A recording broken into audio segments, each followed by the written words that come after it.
Shalom saudara terkasih, sangat berbahagia dapat berjumpa dan bersekutu dengan Anda para pendengar. Mazmur 67 ayat yang ke-7, tanah telah memberi hasilnya, Allah kita memberkati kita.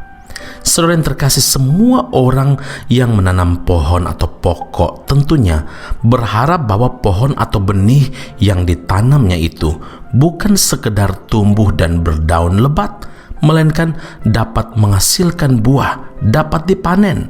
Lukas 6 ayat 44, sebab setiap pohon dikenal pada buahnya. Nah, inilah kerinduan Tuhan juga bagi orang percaya, yaitu kehidupan yang berbuah. Apabila kita berbuah banyak, maka Bapa dipermuliakan di dalam hidup kita.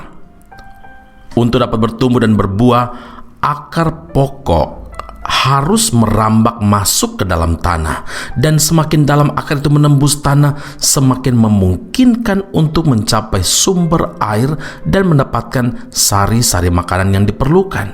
Saudaraku, begitu pula kerinduan rohani kita. Untuk dapat bertumbuh dan berbuah, kita perlu berakar kuat secara mendalam di dalam firman Tuhan, sebab iman timbul dari pendengaran dan pendengaran oleh firman Kristus. Roma 10 ayat 17. Hal mendasar yang harus dilakukan untuk dapat berakar kuat di dalam firman Tuhan adalah respon hati yang benar terhadap firman Tuhan itu sendiri. Terimalah dengan lemah lembut firman yang tertanam di dalam hatimu. Hati kita ini ibarat tanah yang siap ditaburi benih firman.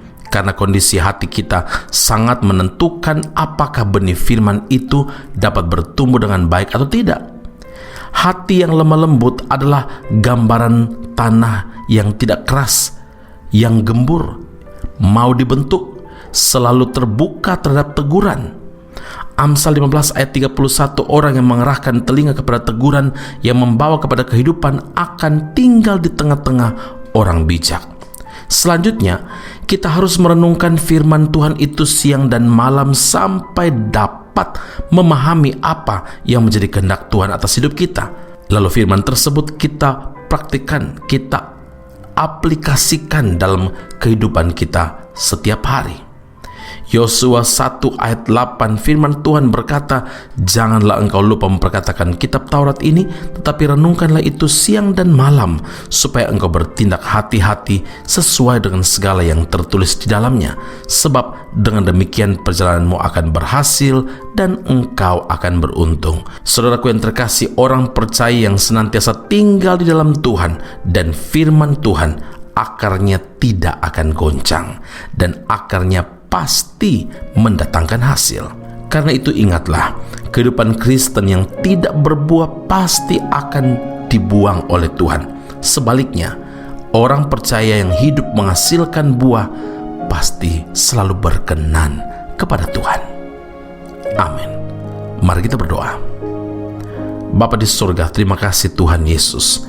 Sebagai orang percaya, Engkau inginkan kami bukan hanya merasa diri diselamatkan dan puas terhadap apa yang telah kami peroleh, tetapi kami harus menghasilkan buah.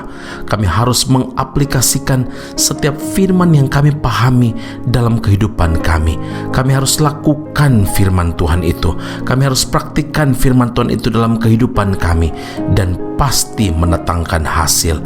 Terima kasih Bapa di surga, Engkau ajar kami, Engkau ingatkan kami supaya selalu merenungkan dan melakukan firman itu dan bertindak hati-hati agar perjalanan kami berhasil dan hidup kami selalu beruntung. Terima kasih Bapa di surga, sebagai orang percaya tanggung jawab kami berbuah, menghasilkan buah untuk kemuliaan nama Tuhan, dan buah itu tetap. Puji, hormat, kemuliaan bagi Allah yang hidup dalam Kristus Yesus Tuhan dan Juru Selamat kami. Kami berdoa mengucap syukur kepada Bapa di surga. Haleluya. Amin. Tuhan Yesus memberkati Anda. Sampai jumpa. Keep on growing and never give up.